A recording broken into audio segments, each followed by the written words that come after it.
Good evening and a warm welcome to Rushcliffe Borough Council's Corporate Overview Group on Tuesday the 16th of June 2026. I'd like to remind everyone that the meeting is being live streamed on YouTube. A recording of the meeting will be available afterwards on the Council's YouTube channel.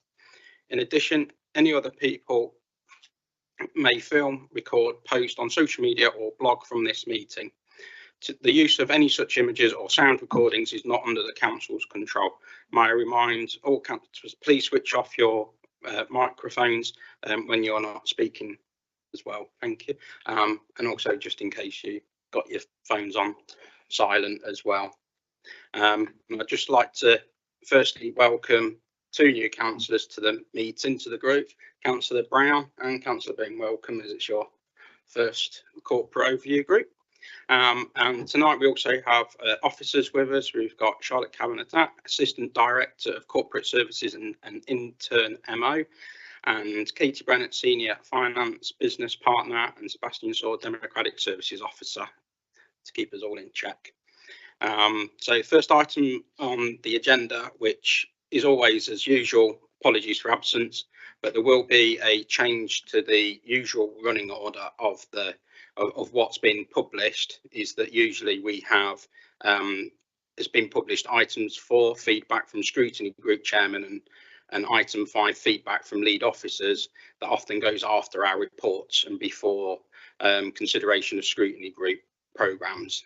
So I propose that we change that to how we often have it at the meeting. Not quite sure why it was put out on or published in that order. So if anybody's got any objections to that change? No? Okay, thank you. So first item is any apologies for absence? So the only apologies we've had is from Councillor Cumberlack. Okay, thank you very much. Item 2, declarations of interest. Do we have any at all for items on tonight's agenda? No? Right. Item 3, minutes of the meeting held on the 24th February 2026. Are there any questions on that? Yeah, Councillor Plant. I'm not saying I didn't receive these, but because the actions at the bottom, both were me, and I definitely got the ones on e-sleep. Did I get it about warm homes? Because that one's not ringing a bell. Councillor Plant requested details of the warm homes grant. My understanding is both of them have been responded to by email, but we can certainly have a check tomorrow to make sure. Yeah, I've certainly got. I know I got the first one, Charlotte, but it's a long time ago. Is there any other questions? Can I have a show of hands to accept those minutes? Thank you very much. Right, moving on. Next item will be the finance and performance management report. I'll say to Katie. Good evening, everybody. So we're going to present the financial and performance monitoring report for the 25-26 outturns. Obviously, it's linked to the closure of the accounts and all the previous updates we've given in prior quarters. So the outturn position is a revenue efficiency of 2.682 million. And for capital, it's 4.011 million.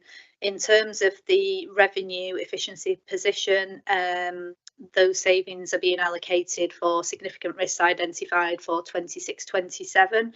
So this includes local government reorganisation and simpler recycling, and obviously inflation, given the current conflicts and the rise, the instability of inflation. So the draft statement of accounts, it says here, is being prepared to meet the 30th of June deadline. It actually went online in early June, so that's open for inspection at the minute. In terms of the revenue efficiency of the 2.682 million, the significant variances are highlighted in table 1.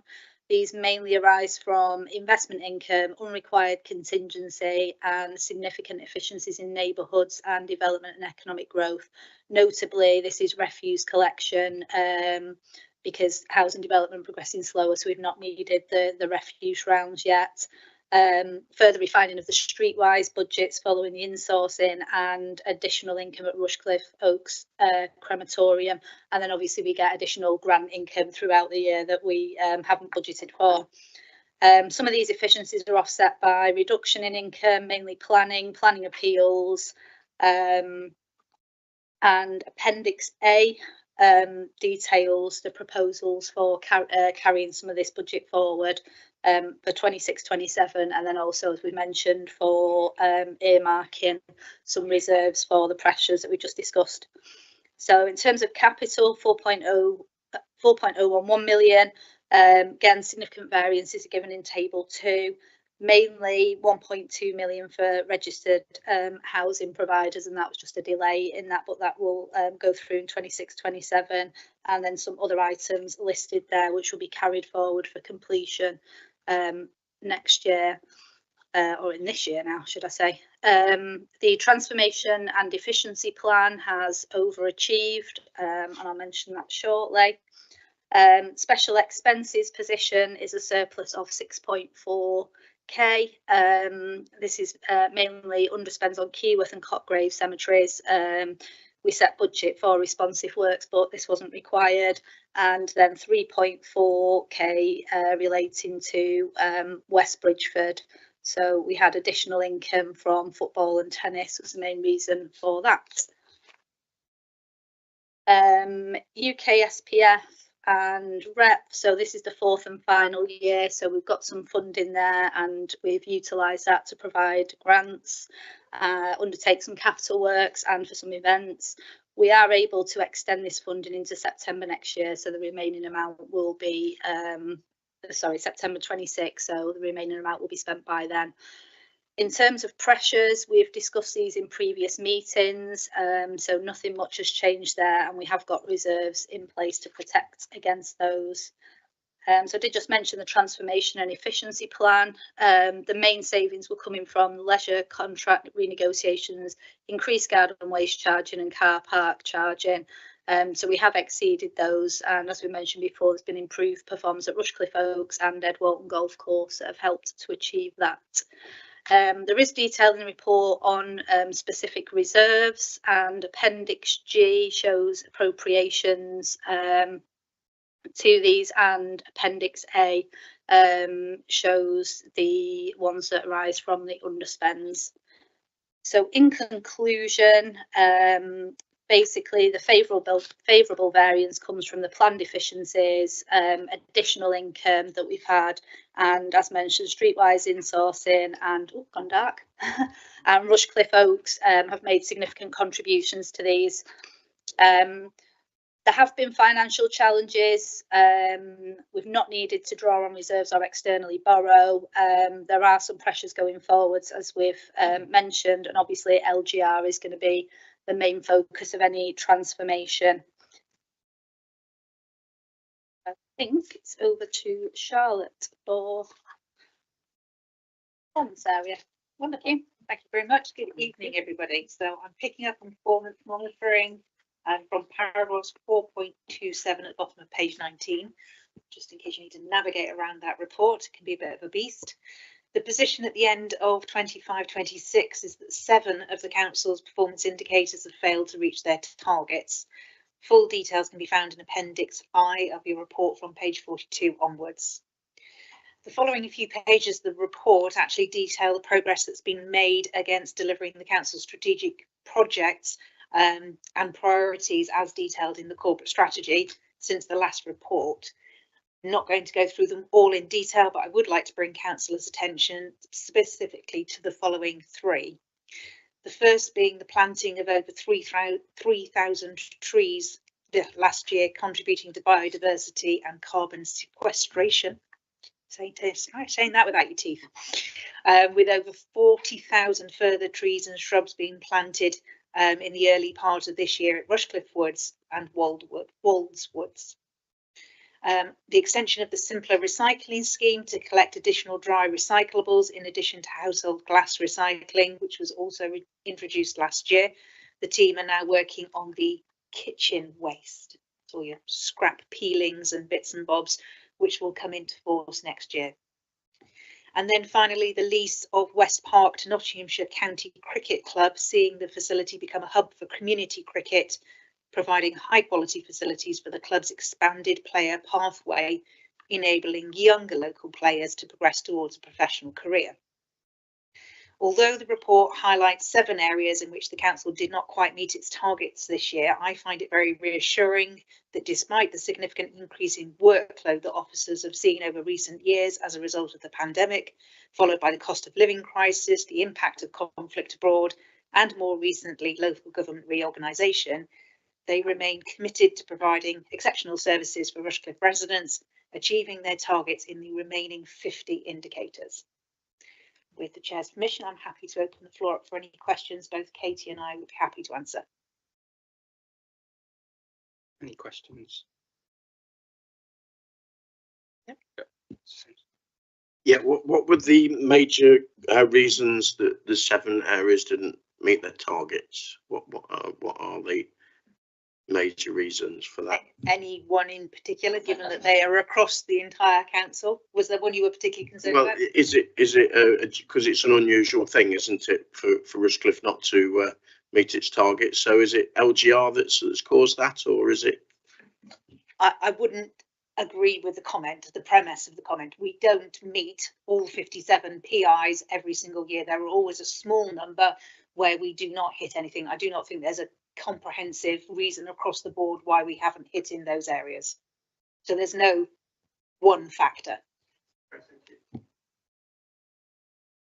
Thank you, Chair. Just wondered on the glass collection, what has the overall percentage been? Has it been higher than expected, lower, or not very good? Or I can't give you the figures precisely, but anecdotally, we were quite impressed by the amount of glass we collected in the first couple of weeks. And I think that was because the bins were delivered earlier than we were collecting them, and people decided that, yeah, we can use this now. So there was a bit of a build-up. It has levelled out somewhat, and I'm quite happy to get you some figures from Daryl when he's back next week.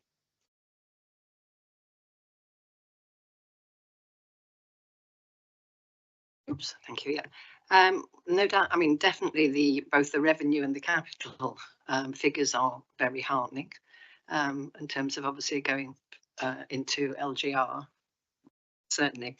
But a lot of the capital again is because it wasn't spent because obviously those projects weren't done in the allotted year, so they'll just be bumped into this year, won't they?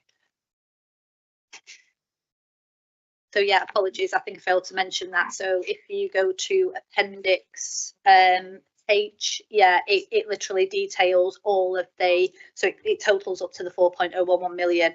Largely though, those things are being carried forward to be spent in 26-27. There's about £1 million in savings, and then there was a bit of overspend and acceleration. So yeah, the majority are carried forward for works that are going to be There's individual reasons in terms of why each project didn't get done in its allotted time, really. There is, yeah, and if you want to read more into that, that's really in Appendix F, which seeks to explain all of those variance explanations. So hopefully that's quite comprehensive. It is, yeah. So my question one certainly was, there is an asylum dispersal grant of £38,000, and I think the year before it was 25,000. It was less, I think it was, but I sort of would like to know what that is spent on. Those are non-ring fence grants, so they just go into the general fund if we've not got anything, and we'll put those into reserves. But it's not ring fenced. It's not ring fenced, no. No, so there isn't any way of finding out what that money is actually spent on. I mean, we do have a fair amount of obviously asylum seekers in Rushcliffe now, and if that money is there, in some cases to support their needs or whatever, then that's really what I think it should be spent on. Yeah, I need to find out specifically off the team that deal with that. So obviously they will incur spend in their area, but the funding just sits in the non-ring fence section, so it may be covered by other things. But I can certainly find out if you want to know what spend relates to that. Yeah. And then there was some other one. What was the other one? Yeah, streetwise. I mean, how long is it now since they've been back in house? It must be a couple of years, Charlotte, now. Yeah. So are we still sort of reducing their staff or what? Because I mean, to be fair, they've got more to do. We'll have more to do, certainly when we're obviously collecting food waste as well. think, as you know, we're always quite like pessimistic in budget setting. We like to make sure we've got enough money for things. So I think, you know, it's kind of just we've sort of realised the savings through that, but didn't necessarily budget everything, because, you know, it's all estimations at a time. But as time goes on and we learn more about what's driving the spend and what we're spending, then we're able to refine those budgets down nearer to what we expect them to be. Can I also clarify, talking about two different teams? Yes, so streetwise, we'll go out there and clean your streets, pick up your litter, empty your dog bins and cut trees down, that kind of street cleansing. You're looking at the refuse collection team who are collecting the glass and other types of waste.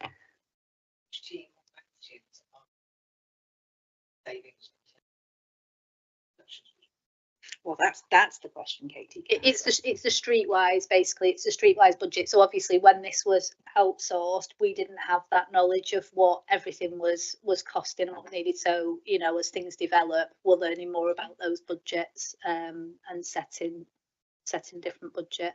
So I think probably you'll have seen when we set the budget this year that it reduced in line with more like what we're experiencing. Yeah. Sorry, last one is, it's been mentioned already. What was it? Yes, so percentage of household waste recycling and composting was down to 48%, and it was 50% last year. But how does that go? Because we were, Rushcliffe invariably is the best in the whole of Nottinghamshire. How is that still the case, or how, are we being overtaken now? Not overtaken across Nottinghamshire. I think we're still either top or very close to the top. Nationally, we have been overtaken, and that's happened over the last sort of 10 to 15 years, because of course we were so far ahead of the game 20 years ago when we brought the wheel bin scheme in there. However, what normally drives this particular indicator is the weather. So if the weather is particularly wet, then your garden waste is heavy. If the weather is particularly dry, you don't have a lot of it in the first place.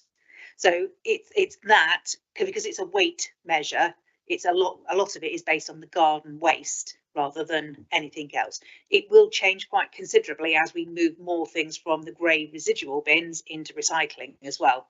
So it's going to flux quite a bit, but we're hoping that all of the new measures that come in as part of simpler recycling will drive the recycling rate up to about 60% for Rushcliffe.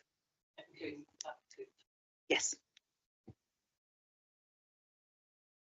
I think like Q1, which probably would have gone into these figures, was quite dry as well, being spring last year. So hardly anything grew in people's gardens. Is there any other questions for anybody at all? No? You look like you were back. You just had one. No. Well, the other thing I'd like to language of it, because it talks about efficiencies. I think Council Plant alluded to it, so she basically took the question off me really, which was looking at the underspends. Is it compulsory language to use efficiencies as the terminology? Because to me, they do look like underspends. They're things that we haven't spent money on, and therefore we're moving them over. They're not us being efficient. That was the question actually as well. Can we get data at some point to find out if Streetwise is able to reduce its costs now and budget now, because we don't need as many people? What were we giving the company that was Streetwise? Was that being efficient? Fast? Does it become more efficient now that it's in-house? Has it been better run?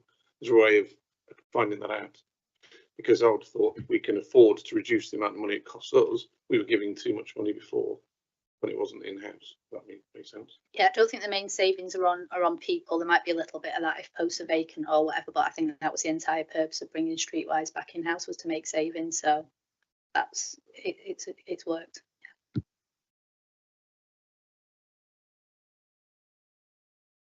So if there's no further questions, I'll move to the recommendations. So we've got 5 of those. 8, which is the 2025-26 revenue position and efficiencies, are identified in Table 1 and Appendix A and B.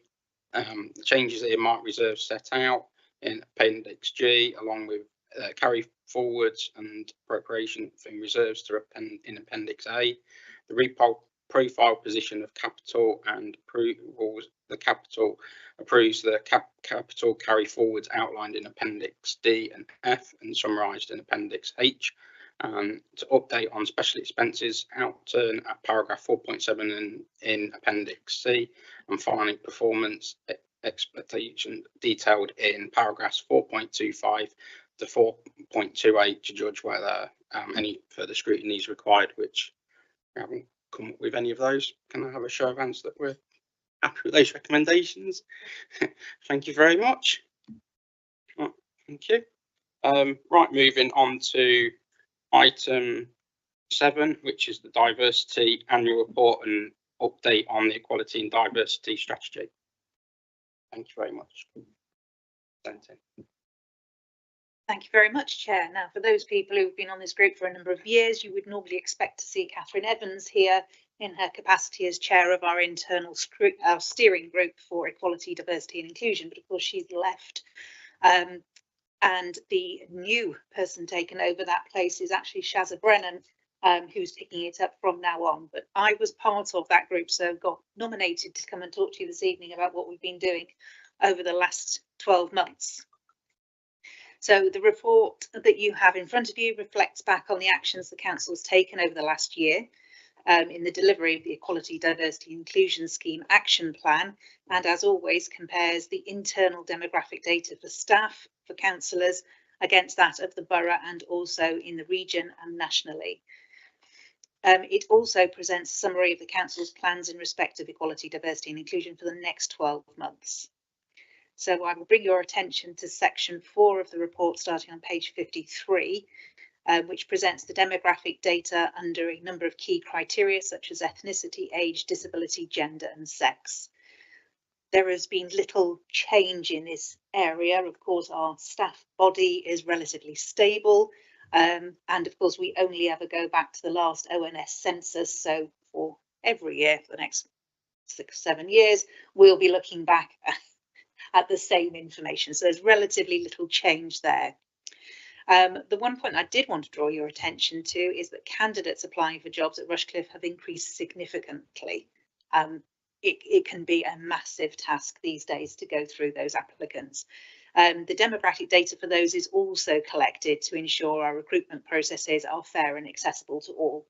I think that we perhaps are seeing AI driving the expansion in that area because a lot of those people are of a much younger demographic than we would normally expect to see. Paragraph 4.21 provides details of activities undertaken in the last 12 months under the banner of equality and diversity. So these include a very successful Lunar New Year event, which I know that some of you came along to, which saw over 1,000 residents get together over the course of the day from a range of different cultural backgrounds. We've done a review and update of the council's inclusive language guide for staff and councillors. We have introduced the Hidden Disability Sunflower Scheme, and we have been re-accredited with the White Ribbon Scheme, reaffirming our commitment to the eradication of domestic abuse. Support for carers internally has been mostly I want to say ramped up, but that's probably not the right word. We've been doing a lot more. So we've included the introduction of carers passports, and we've had a very moving lunchtime session with an officer from Mansfield District Council who was both disabled himself and also a carer for his disabled son. The council's equality, diversity and inclusion action plan has been reviewed, and the new scheme is presented from paragraph 4.19 onwards. As I've said, Shazza Brennan, who is our Assistant Director for Planning and Growth, is taking on the lead for equality and diversity internally, and she will be refreshing the steering group to deliver the equality and diversity scheme moving forward. With LGR on the horizon, the action that we'll be taking as far as equality and diversity is concerned is pragmatic. It's mainly about continuing the activities that we already have in place and making sure that we respond to any changes in legislation, but it's about embedding what we do and the values of the organisation in terms of equality and diversity. I'm happy to answer any questions that you might have as best as I can.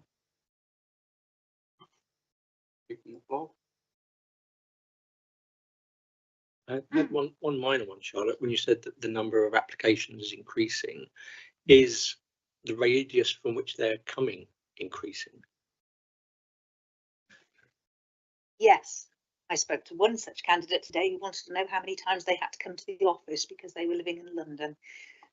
So I think that people see a flexible response, of course, because we advertise as a plus point in our recruitment materials that we have a flexible approach to working and office space.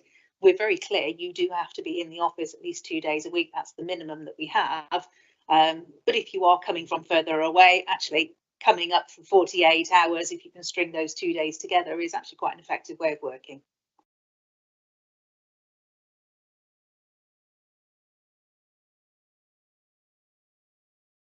Thank you, Chair. Yeah. Well, I am actually very pleased again to see this report, especially as the whole issue seems to be somewhat of a subject of controversy. So it's really good that obviously Rushcliffe is still plodding on with it. For how long we don't know, but yeah. And there is a massive amount of data gathered here in the appendices. And again, I suppose the idea of getting the data is that in some way we obviously reflects or influences the services we deliver, and obviously how successful those those services are perceived or received by our residents. So I'm just wondering how we get any feedback on that, really. I mean, the other thing again is we have still a very high proportion of over 60s. And yet we still have extreme difficulty getting what are they can never M3A or M whatever adapted houses built.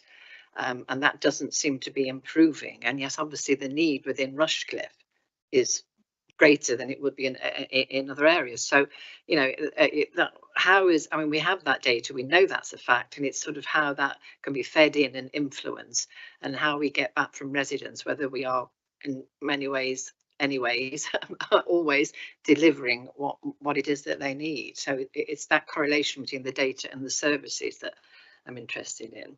That's my first. It's an interesting question with lots of different compartments there. So in terms of, do we get information about how our services are being received by our residents? The answer to that is yes, of course, because we have the 3 yearly resident survey that has a number of questions in, and also invites residents to tell us exactly what they think about our services.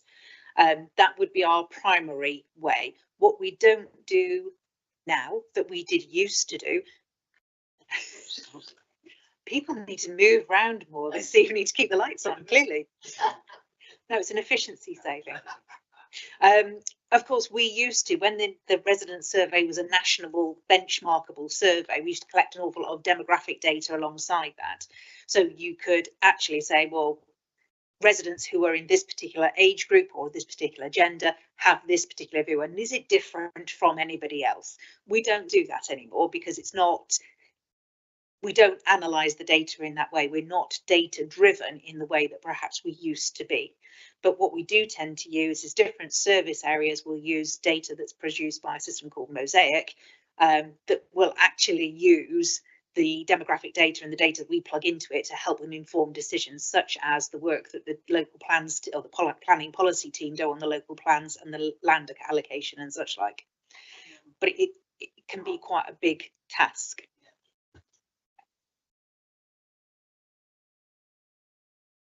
Sorry.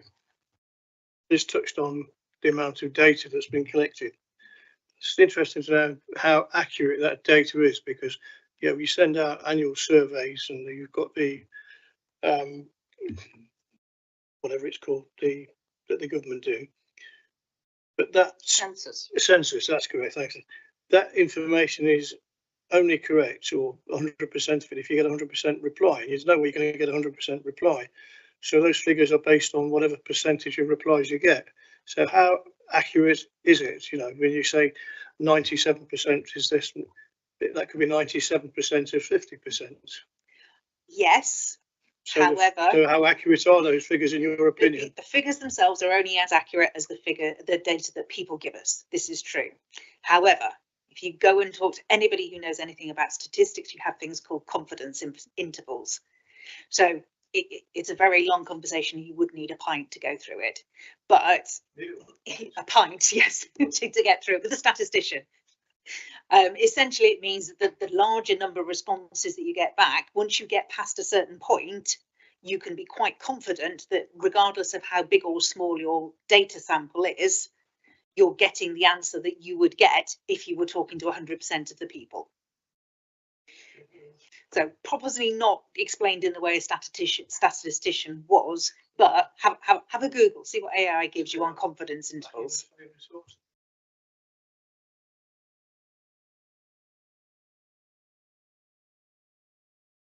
Yeah, on recruitment, we spoke about recruitment earlier.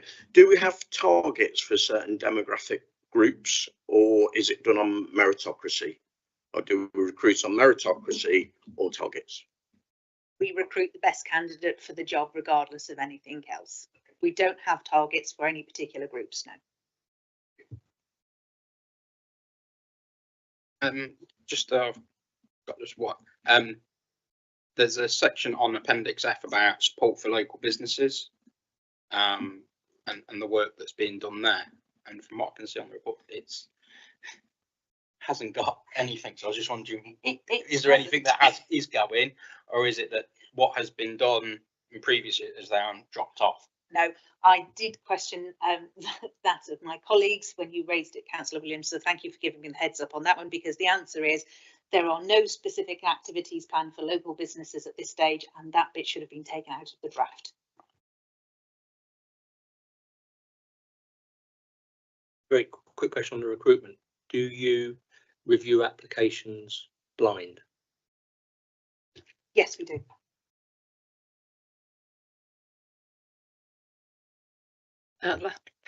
Sorry, Charlotte's mentioned it already, and I did notice that there's the carer friendly accreditation, and then there's a new carers passport scheme. And I mean, you're right, obviously, well, you know, that sort of jumped out at me because I've not read that before. So what does that exactly entail? So we are accredited by the Carers Association, which means that we have nominated staff champions who are either carers themselves or have been involved in some kind of caring capacity in the past. They have some personal experience. They are trained to signpost other members of staff who have caring responsibilities to help and support, but they're also trained to help members of staff who have caring responsibilities complete the passport. Now, the passport is a document that says, this is my caring responsibility, and it outlines what that might be. On a normal day, normal week, when everything is hunky-dory, this is the support that I need. When things go bad, things go wrong, when the person that I am caring for needs some additional help, these are the things that I need to do, and this is how my employer can support me to fulfill my responsibilities that are nothing to do with work. But for example, if you are caring for an elderly relative and that elderly relative has a fall and you need to take them to the hospital, then you can phone in and say, my mum or uncle or whoever it might be has fallen, I am their carer, I need to accompany them to hospital, and you will be able to go and do that because it's written into your carer's passport. Now, that doesn't mean to say that you wouldn't be able to do that otherwise, but it's almost like a passport. It's a done deal. You've agreed it in advance, so it's much easier for carers to access the support that they need from us as an employer. And that can apply to all sorts of things, whether that's, well, we talked earlier on about the coming into the office 2 days a week. So we have some members of staff who have caring responsibilities for children, for example, with learning difficulties. If they haven't been able to make it to school that day, the ability to phone up and say, little Jimmy hasn't made it to school today, I'm working, but I'm working from home because I've got to stay within the house. So it actually gives them a lot more flexibility because of their caring responsibilities. So in terms of if you had a new employee, it requires obviously for them to say, I'm going to accept this job, etc., but I have that sort of caring responsibilities. Yes, or is that question asked? It only kicks in if somebody wants to disclose that information, and somebody new to an organisation may not want to. but you can access it at any point during your employment, because of course situations like this are very fluid. It might be perfectly fine when you join us, or it might be perfectly fine 3 years later, but it might change again, but it might have it might be a different family member or neighbour or whatever it might be. So it's something that we publicise. So I think last Monday was Carers Day, International Carers Day, and we hosted a coffee morning in the kitchen upstairs where those people who are carers champion just had tea and biscuits and sat around, and people came and chatted, and it's often those very informal conversations that people go, oh, actually, I do have a caring responsibility, but I've never recognised it in that way. Can we talk a little bit more about what that means? And so they're really useful to do. So we do a lot of work on publicity just to make sure that the very small number of people that we have that are recognised carers, although not recognised in the sense that they get a carer's allowance, but it's just informally something that they do as part of their life, they get the support that they need, because it can be very, very tricky alongside a full-time job sometimes.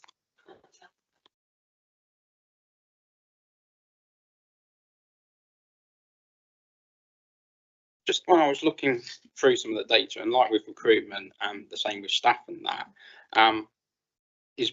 there isn't anything around like people who've been in the armed forces or anything like that. Is that anything where would be under this kind of data, but also where we've had the armed forces covenant accreditation, and that would that fall into it?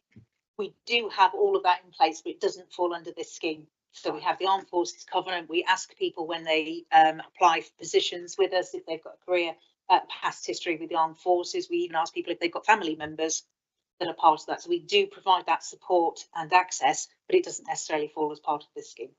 Thank you. Is there any other questions? Anything? No. So we've just been asked as a committee, just with what's been recommended to us, is just to consider and endorse the information provided for the Equality, Diversity and Inclusion Annual Report, and to review the action that is taken so far as part of the action plan, and to suggest any areas of action or focus, which I think we've done that. So can I have a show of hands? We all agree on that. Thank you very much. Right. Next item is feedback from scrutiny group chair. So open it up to the floor.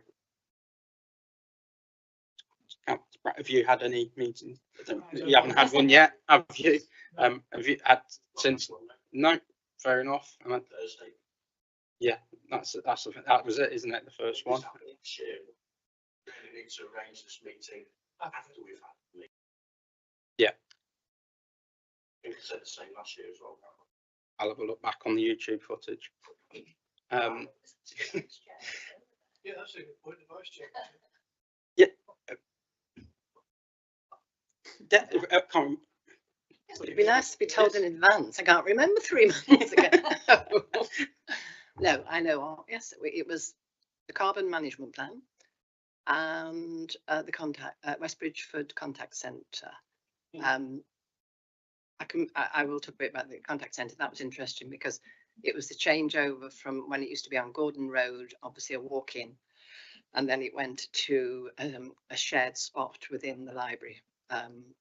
Obviously in working with the county council for that, and it was really looking at if it was actually providing the same service, more or less.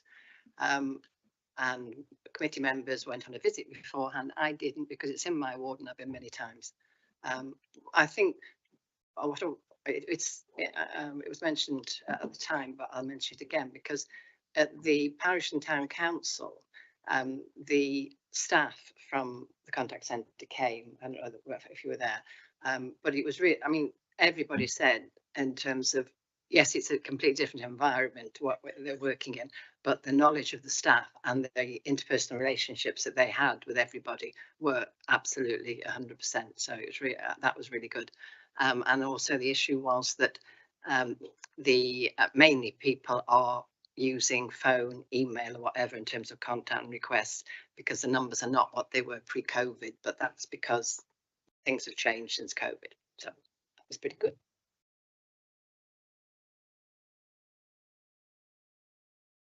I can just chime in on the carbon one. One of the main recommendations was moving it to your July meeting for next year, so that the end of year data was available. So that's a change in the scheduling. I don't think we've had anything from Councillor Comblack on her previous meeting or anything like Not that. on the feedback from the meeting. No. Yes. Yeah, that'll go with the July or council. Yeah. Okay. Right. Next item on tonight's agenda is feedback from lead officers.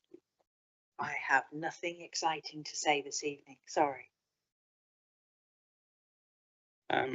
Right. The final item on tonight's agenda is the scrutiny group work programmes. We have 2 scrutiny requests. The first one that we've had is from Councillor Comblack, and it's around park homes. So I think we've all had that in our pack, and the detailed of that. Councillor Comblack has sent myself and Charlotte and Councillor Billing a email about this item, as she put the scrutiny request in, and that she has had discussions with officers and realised that there is kind of limited control that Rushcliffe have over this matter, but she does think that we should perhaps look at some good practice guidelines around this item, and that also that she thinks we should be lobbying government to express concerns of residents and request that they too look to strengthen the practice and to protect residents around it. Which we did also have from officers recently, a briefing note on this subject that came out before this meeting. So I'll open it up to the floor. Any comments on that on this scrutiny request going forward?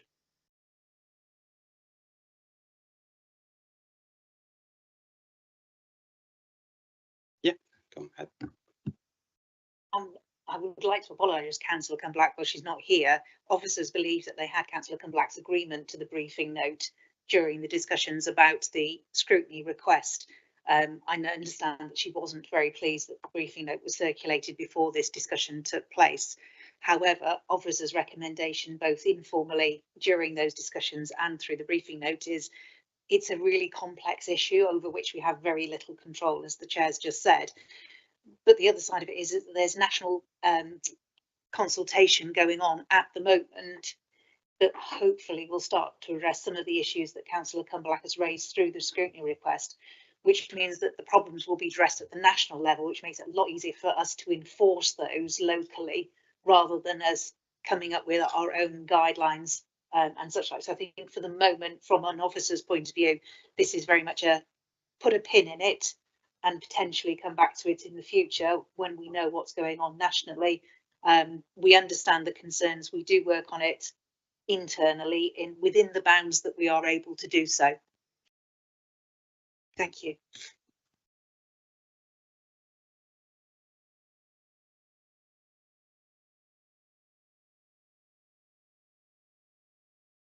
It's the same thing. We were talking about getting Metropolitan back, and there was a big discussion about whether we could do that within certain timescales.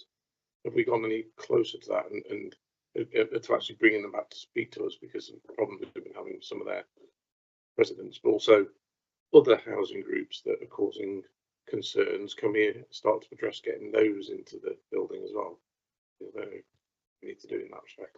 Metropolitan Thames Valley Housing are on the agenda for community scrutiny group in October. Excellent. Yeah, I've just got to remember the name of the other group that I'd also like to see. Can we add on extra? I have a feeling there are about 18 of them. Yeah. And I think when we've had this discussion in the past, it's been more a case of you need to actually identify specific problems that you want people to address, rather than having 18 housing providers in the room and going, so tell me about it. So be very specific. If there are issues in your particular ward or across the borough that you're aware of, then we need to bring those together and bring them in. If it is just concerns about how social housing tenants are getting access to, or a problem with contact centres and things like that, then perhaps raise it with the housing team and they'll address them specifically. To the park homes. So who would we invite to? Would it be the same officers that have written the report that has gone out? You're right. Yeah. So, I mean, is there any? I mean, we're not going to get any more information then at this point? No, not at this point. Oh, sorry. Do you have any inkling of a time frame within which the government hope to conclude their consultations and report? Are we still going to be Rushcliffe Borough Council by the time that happens?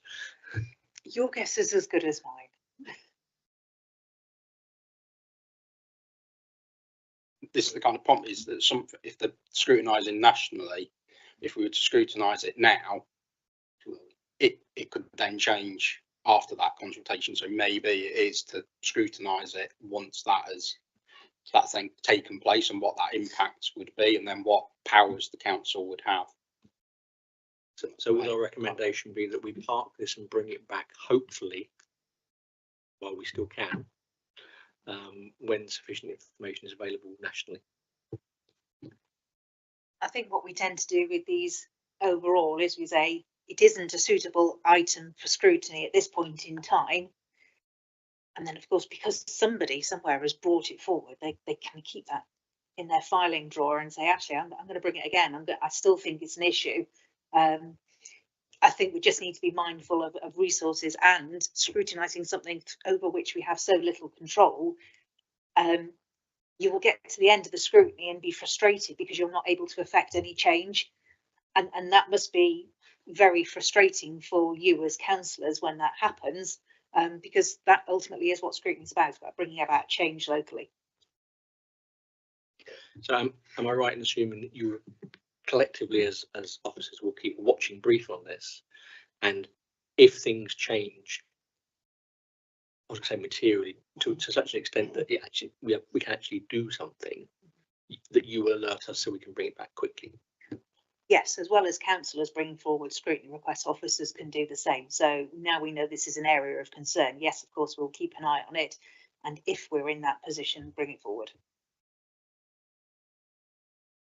So hearing from you is to just kind of keep a watch on this, and once any government legislation change or kind of consultation results of that changes, then to revisit this subject on what that means and what powers and influence we can have over this subject. Can I have unless there's any other comments on it? So that means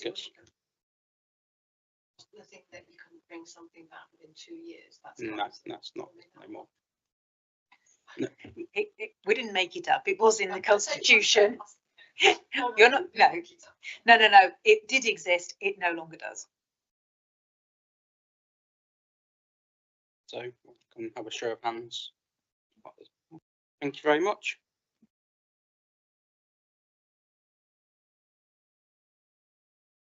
Next one we've got from councillors White and Thomas, management of public open spaces on new build estates, and they are both here with us this evening. You have 5 minutes to present your request to the group, if you do wish to speak. So okay, thank you, Chair. There you go. Thank you. Thank you.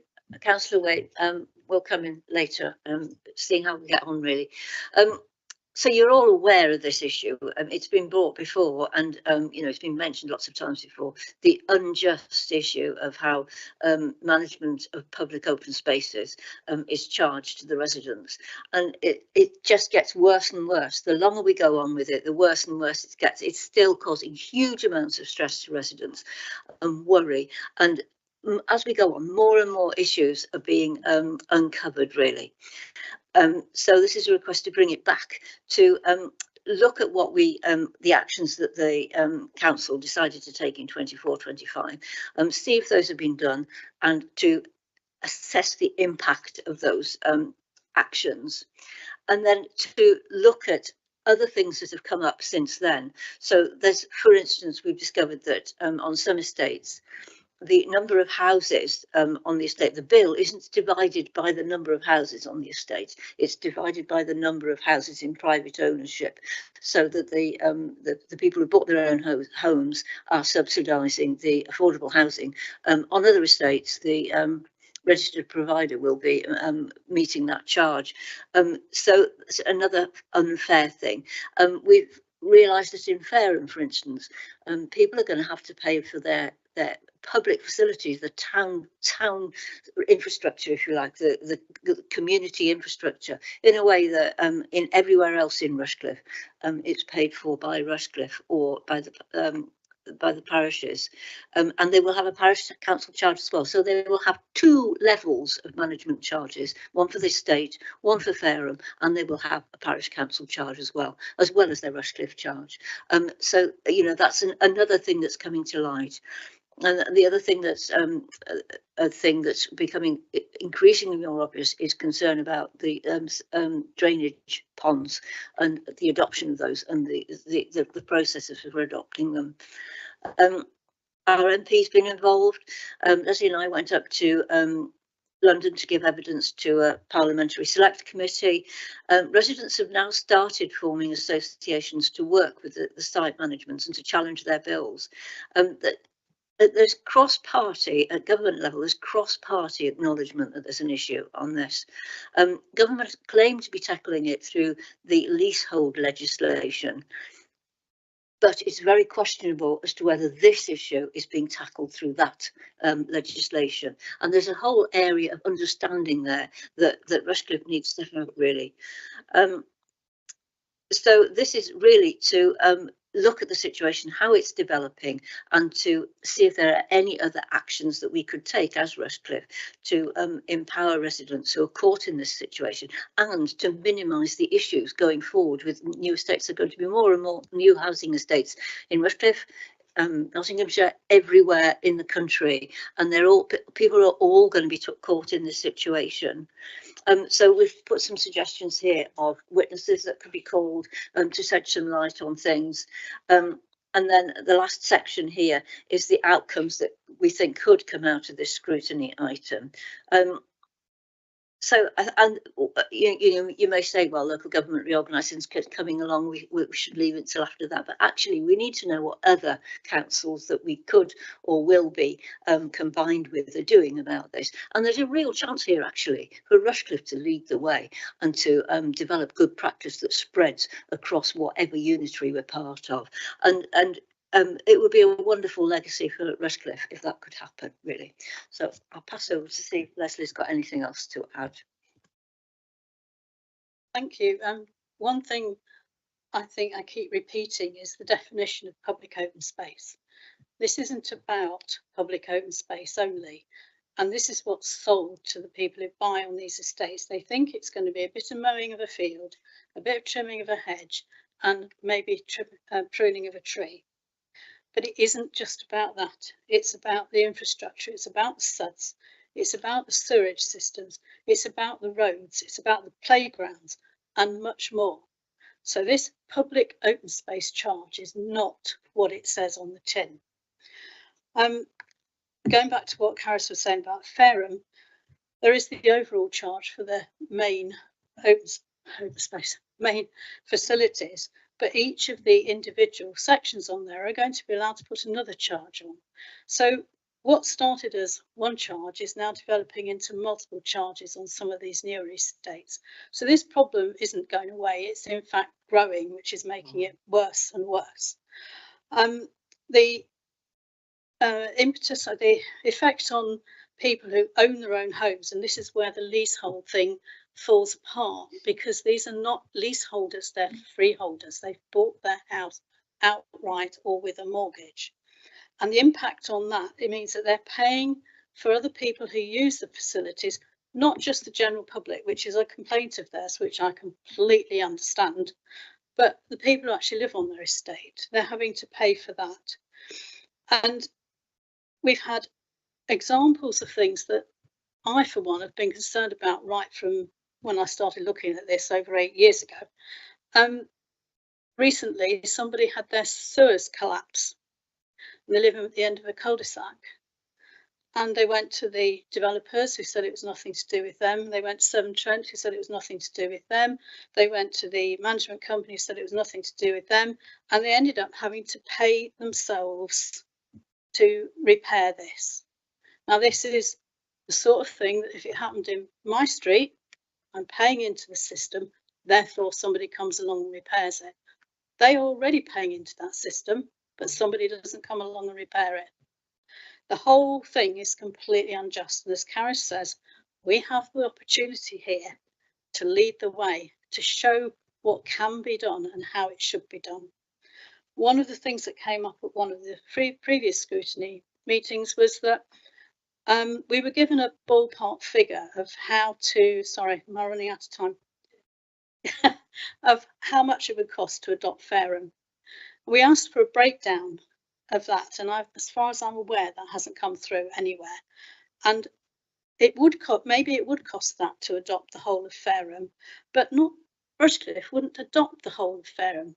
Rushcliffe would adopt the bit that they'd be responsible for. Severn Trent should adopt the sewers and the suds. Notts County Council Highways should adopt the roads. So these ballpark figures that are supposed to scare everybody need to be broken down and refined and produced with transparency and honesty. So that's one of the things that I'd like to see come out of this. Thank you. Open it up to the floor for councillors on the group. Councillor Gong. Well, I'll try and behave myself because I think that's brilliant. I think we should be bringing this. I think it's the amount of work that's gone into it. It's fantastic. I think it's shining a light on something that should never have happened. Should never have done this in the first place. And I'm surprised. You know, I'm sure if we dig back through minutes from previous meetings many years ago, there would have been people voicing concerns about exactly these things happening, and they were not listened to. It's ideological and it's gone too far. And I think we need to just look now. It's so obviously not working, so obviously hurting people. And it's so obviously damaging new estates, new builds, and all the things that should be good about those places. There's some just examples of residents who aren't happy with kids from outside of the estate coming and playing on their park, and you can understand because they're paying for it and they're not paying for it. But like, what's that doing to our communities if children are being shooed off from a park? Like, this has got to stop. So I think as soon as this can come back, the better. As soon as we can get on with finding out what we can do better, and as soon as we adopt this back in, work out the costing and just do it, the better. I think it needs to happen before LGR so that it's done. Because it could be our final legacy thing that we do that helps our communities. So I'll just, yeah, let's get it done. I think it's brilliant. Thank you. I've got to agree. I have an interest because I live on an estate that has a charge, and I get another £300-400 a year effectively charged, and it's just for cutting grass. Then you look around the estate, and the estate's 10-15 years old now, and things are growing out of the block paving they put down, and nobody comes and weakles the block paving and damages the block paving and the roads. The weeds are growing out the roads. There's an actual main road where they put lovely shrubs in with the pathway next to it, and you can't use the pathway because nobody's cutting the shrubs back. They're just employed to cut the grass. So it's a major issue. It's a major issue. There's people paying a council tax that in some areas get all this done for them by the council, and other areas that are new don't get it done for them. So there's not an equitable approach to it. So I've got to agree, you know, it is the Wild West, and we've actually got quite a good land management company where I live, but there are others that have not so reputable land management company. But it is the thing is, if we don't proactively carry these things out, the areas start looking shoddy. and that brings everything down. You know, your environment's so important, where you live and your environment, to what people's attitudes are. Because I often say, walk down the road, walking the dogs, and I'll say, you would have thought people would clean the weeds from in front of the house, you know, the road from in front of the house, but they don't have to. But that's community, isn't it? But again, you know, these things are not being done, they've been forgotten about, and people are still being charged a pretty penny to do these things. So I would agree that Rushcliffe, as the outstanding council it is, needs to put its thinking hat on how it can manage this effectively. Yeah, thank you, Chair. I fully agree that something has to be done about this, but I'm not so sure that as a council we can do it. I think it's a national issue. It's got to be done nationwide. Just going back to a few points that Carys and Leslie brought up about collapsing drains. I always thought that new houses came under the NHBC guarantee, and they were guaranteed for 10 years, and they should be repaired under that if they've signed up to it. I don't know whether that still goes. As far as adoption of roads concerned at County Council, I've had a few dealings with this. County Council will only adopt roads that's up to standards, and if they don't meet the criteria, they don't adopt them. So surely the roads, the house builders should be made to build them to the right criteria in the first place, and that way they would get adopted automatically. Balancing ponds, I've been banging on about this balancing ponds in Eastleigh for years. They're overgrown, they don't work anymore. Again, that's down to riparian ownership, and they should be forced to do it. It's down to enforcement. And also, it's a worry to me that if Rushcliffe did take over all these estates, there's a lot of them, the open areas, who would end up paying for it? It would go onto the council taxpayer. So the people are still going to be paying extra money anyway, and passed on to everybody else. I just think it's a national problem, and national government should take this on to resolve it. I think it's too big I don't say it's too big a problem, but I don't think we could answer all the problems they've got. I think it's got to be a national, something that's laid down in law by Parliament to get this thing sorted out. I agree with everybody, including what Councillor Brown has just said, but I would say that the thing about, okay, it might increase council tax slightly, that would be equitable, because everybody would then be sharing the responsibility for everything. You know, the fact that people who are under management charges are paying twice is not equitable. They are paying that extra bit, and they're probably paying proportionately more than everybody else would be if it went up, the precept went up slightly to cover the additional charge. So I think we really should be looking at it. We should be bringing guidance through, even if it does require national change. We can then put our findings to the national government and push and lobby. Just because it is slightly harder and above our pay grade, if you like, doesn't mean we shouldn't be pushing for it, because unless we push, the government's not going to know there's a sufficient issue that needs changing. Yeah, I agree, obviously, with all that's been said. I think, you know, it was Councillor Sims who made the point first. It's totally unfair in terms of, you know, what has been sort of snuck in under the radar for the past 8 years, and that, you know, some people are paying, you know, they're paying the council tax, they're paying the parish precept, they're also paying the management company. And I actually knocked on the door. It was in Ruddington about a year ago, and I can't remember which road it was, Mike. And there was a lady there who was actually paying 2 management companies because of the position of the house. And it was all, you know, I mean, obviously I passed that on to Jen. But I mean, it was just a ridiculous system. So yes, it is a national issue, without a doubt. But I mean, one of the other main things of it coming to scrutiny is it's giving residents the chance to have their views addressed and the unfairness of the system. I mean, and obviously that's about, you know, that raises the profile for them. It also makes them think that they're being listened to. In terms of the solution, that obviously isn't going to be easy, but it's a start. So I think we should put it forward.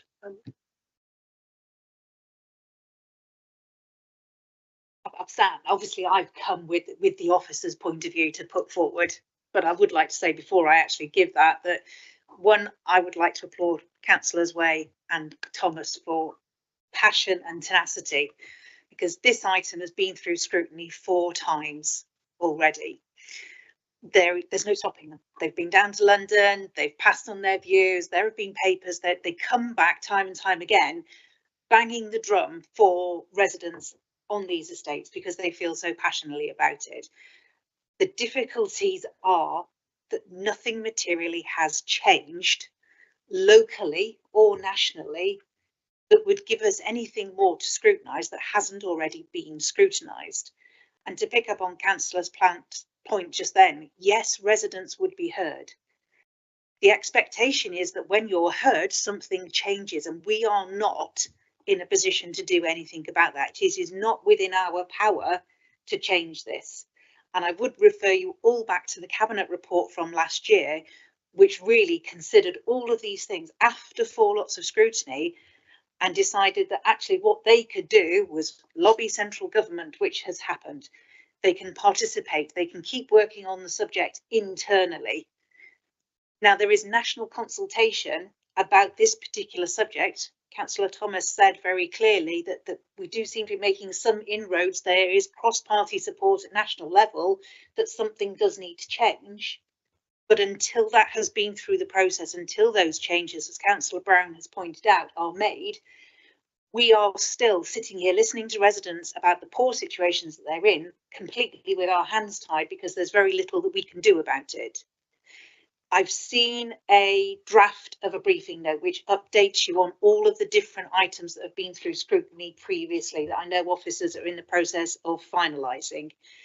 What I've been asked to come here and to plead for you is, if you feel that this needs to go through scrutiny again, that really what we should be doing is delaying it until that national consultation has taken place, because then we can actually look at the guidance and say, this is something where we can effect some change. This is what we can do locally to help these residents, because now we have been given the remit, the guidance, the power to do that.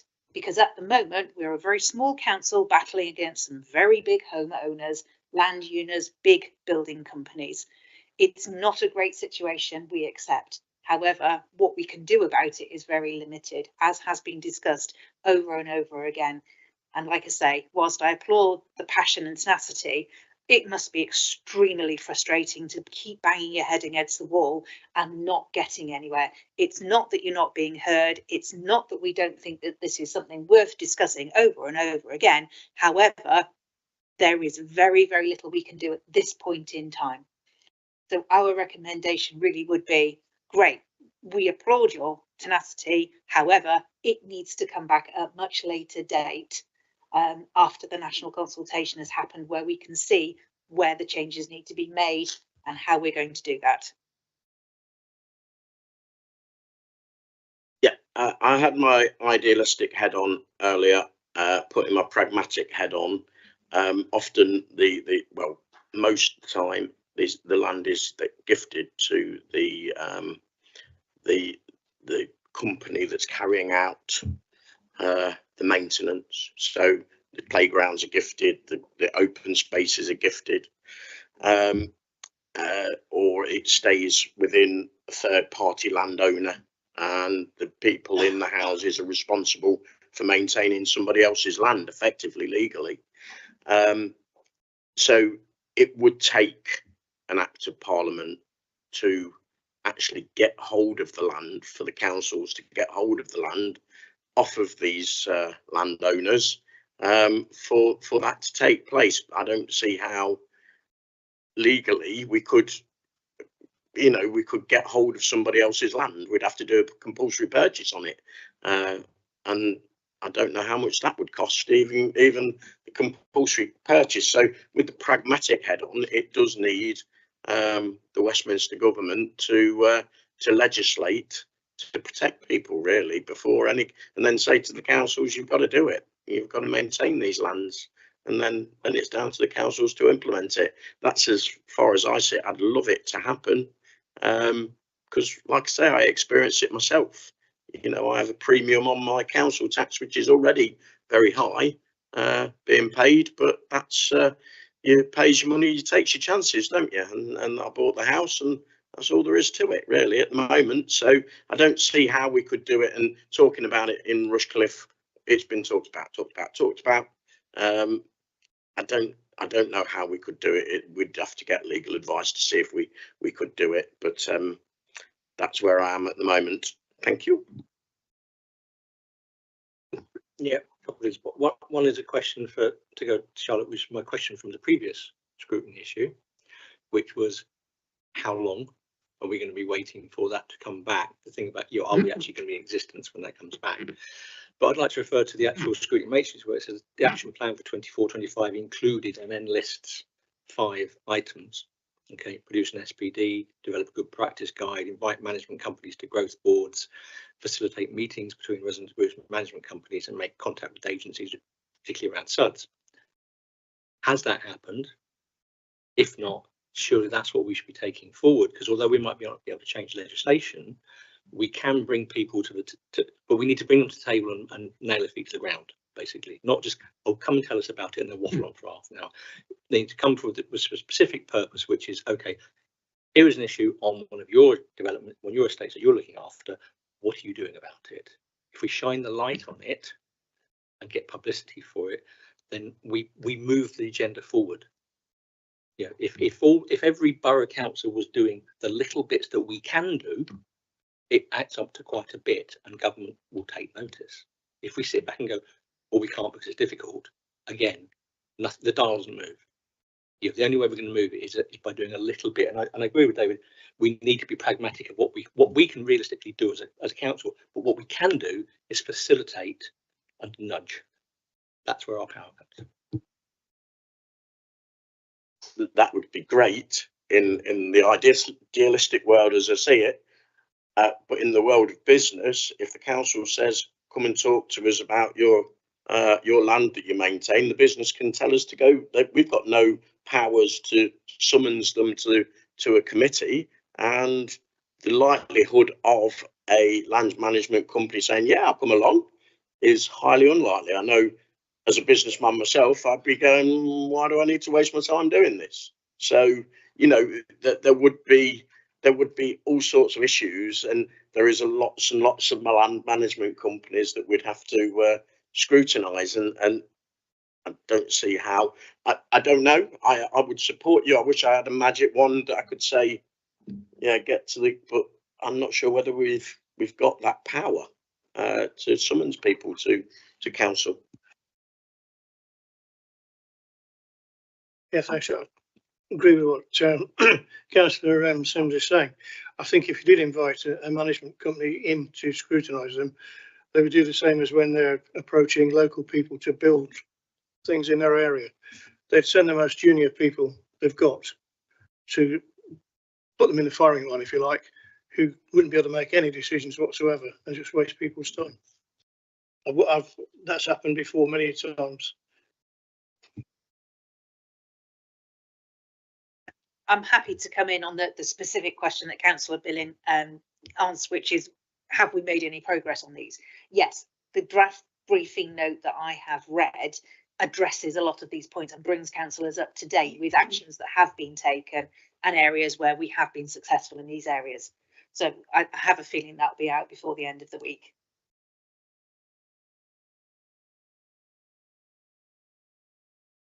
Well, I just want to refer to the actual what's desired from the scrutiny matrix. It's not summoning anybody like requesting an invite to these people, not summoning them.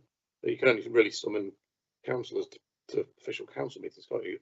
It's not a summons, it's a request for them to come, and I think it would be prudent for them to come, because otherwise they're not there to answer these questions and show that they are actually the caring groups that they consider themselves to be. What it does go on to talk about, though, and I don't have hats, I just have what I've got here, which is basically they're asking for an identification of further actions, e.g. to facilitate the formation of residents associations. Many of the groups, many of the estates, they're new, they don't have a group of people yet.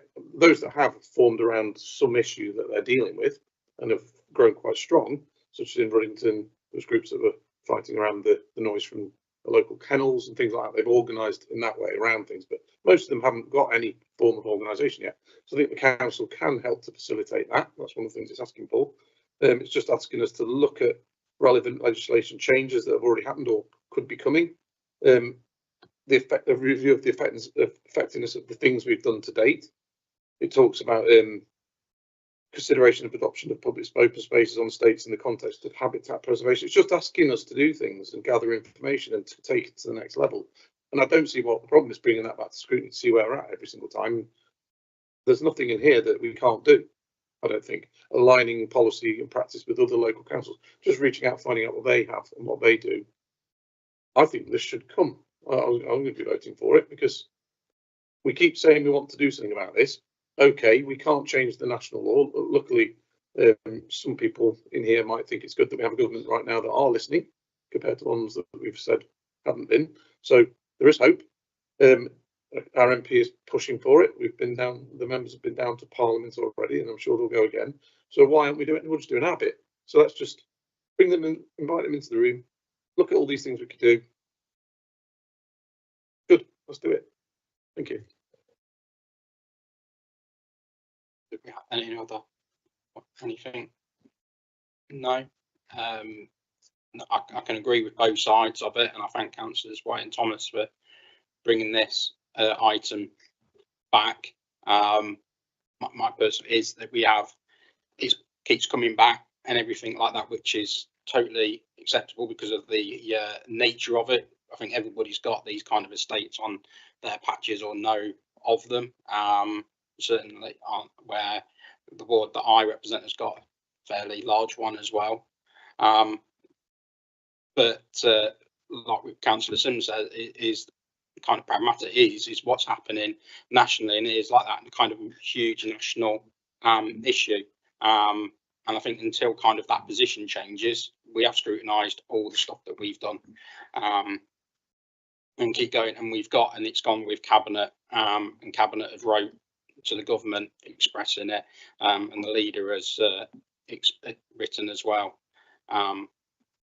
So I'm just kind of with what there is actually that we can powers that we can do, unless there's any kind of government change. So, but I will go to a vote, unless there's any other comments. Yeah. Just before we do, I'd like to sort of reiterate what Councillor Gaunt has said.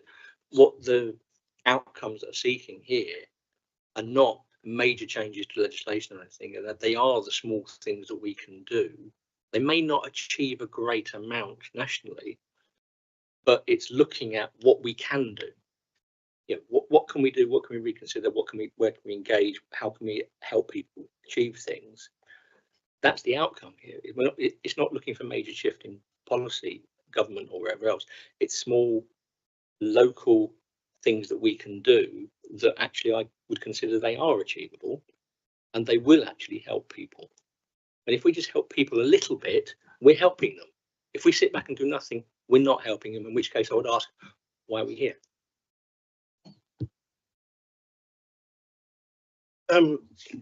If we did decide to invite these companies in here, they've all probably got different systems. They're all in competition with each other.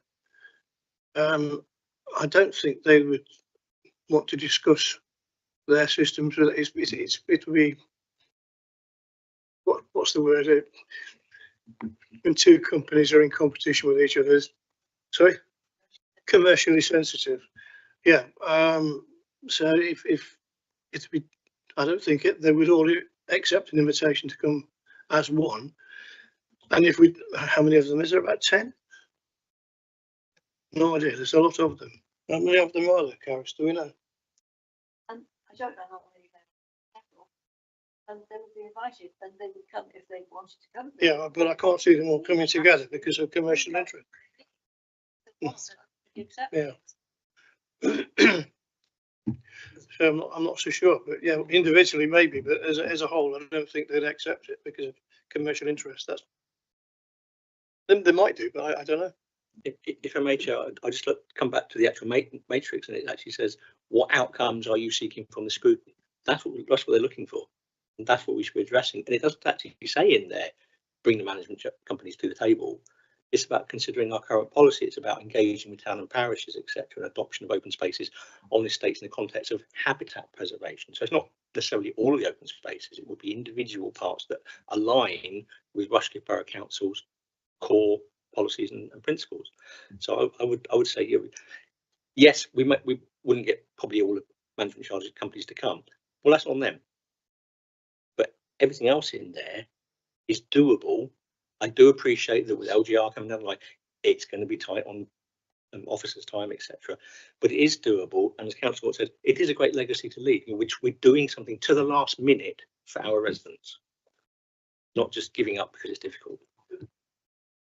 Or a legal question. Can I, the habitats for wildlife and everything else in these open spaces, what powers has Rushcliffe got to enforce these companies to maintain them under ecological? I think you're then going into the realms of scrutinise on a subject of the scrutiny, whereas we're here to scrutinise the scrutiny request. So we can't, it's kind of not wanting to go into specifics of the request and those kind of questions is if it was to go forward. Individual areas of that we could pick out and go for. That is kind of one of the questions that would how get could asked. we enforce it? That's but that's one of the questions that would form part of the request. Yeah, and that's it. So we're here to kind of look at the request and kind of not ask the questions that would be potentially asked at a meeting. Yeah. So that's where. So I think we'll look to move to the vote of taking this forward to scrutiny. So can I have a show of hands of those wanting to take it forward to scrutiny, please? Okay. Very much. Right. The next item, let me just get it on there, is the actual calendar, isn't it? Or scrutiny. So the corporate overview group for this has got all of the rolling items, and the next one's on the 1st of September, and it's got our standard items, and then it's also got the health and safety annual report on that one. Then on the governance programme, it's got the usual items that governance discuss, and as said earlier, the next one is on Thursday. Then we've got growth and development, which the next on the 15th of July is the East Midlands Freeport update, where that one's being brought back. And then potentially is with this one on the management parts, with when that potentially could come in, which I think with the matrix like that, it'd be quite extensive. So maybe is it I think go away and then find out. There is a massive amount of work to come up with this kind of level of detail. It covers a huge amount. The request from officers was, if you want to approve it, move it forward in the programme so that the national stuff has a chance to come out. It also gives officers the chance to do some work, because at the moment, what you've got potentially landing in your email boxes over the next couple of days is this is where we've got to so far. And when you look at that and how much has been done, you've got to give them a chance to do something to meet everything else that was on that scrutiny request. So I think Charlotte's right. I think it needs to be read the briefing note, work out and discuss with the movers to actually discuss with officers the realistic time frame that you're going to need. Not obviously pushing it way down, but as soon as can practically be done without giving people an absolute meltdown. Because what we don't want to do is overburden officers to the point that they're actually going to say, well, it can't be done.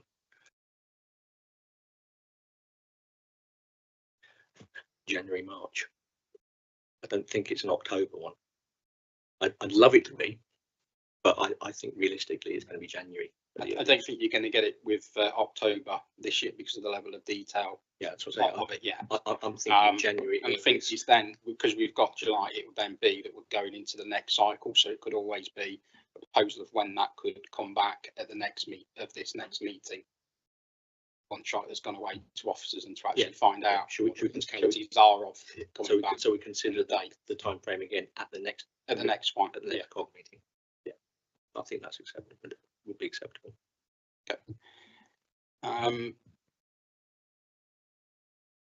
Then we've got communities scrutiny, and nothing has been added to the work programme, and the next one's in 23rd of July, which is Article 4 direction, and then council tax policy changes. Unless there's any comments that we've had further on that, council. I mean, at the Metropolitan one in October, is there scope for reaching out to any other? If we do get some practical examples and real of issues, can we all ask another provider to join, or is it going to be a big meeting that will require it just to be Metropolitan? We had it Metropolitan before because they were the largest provider, and then if there's anything that's kind of learned from speaking to them and that was kind of came out, and some of the other questions is to then ask what are the others doing, and for then officers to go and find out from there. A lot of like the statistics and that Metropolitan came out. Okay. That was something that officers then looked at, but it's mainly because Metropolitan impacts so many wards and across the borough, whereas a lot of the other ones are just kind of one or two areas. Okay, thank you. So can I have a show of hand to accept that scrutiny, that calendar? Thank you very much. And I have nothing further on my agenda. I'll close the meeting at 20:26. Thank you very much, councillors.